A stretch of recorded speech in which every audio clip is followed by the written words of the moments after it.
5 steps, quick and to the point. Let's go. Step 1 is just verify that the starter is correct and get all your tools ready. Watch our video on why this is wrapped with black tape. Watch our video about the pigtail on here. You can do it right on the bench, makes it easy. These Harbor Freight furniture dollies work great and they're cheap. Slide everything under the truck. Get your light in position so you can see what you're doing. Propping the nose up on a couple 2x helps where you don't have to hold it up in the air. On this, down tight with your fingers and then go ahead and tighten it with a wrench.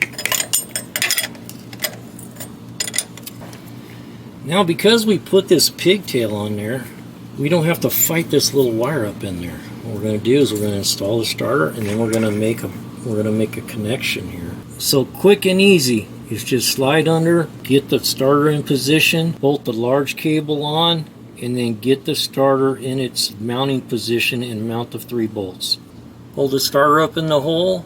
Get the 1 bolt started so it holds the starter in position, and then start your other 2 bolts, tighten everything up, and you're done. And then all you got to do is, I'll show you how to do the pigtail.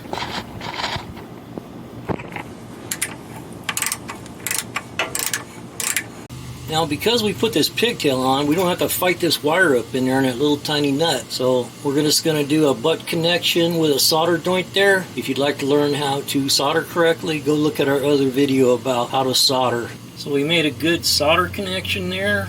So now we'll just leave that loop in there and wrap a wire tie around that in case we ever have to make some kind of repair. Now the wire ties are in place and you don't have to fight that little nut on. If you use my tricks I show you, go look at my detailed description on how to install a starter on a 7.3. You can install this starter in 15 minutes. If you found value in this video, please consider a membership. It's less than a cup of coffee.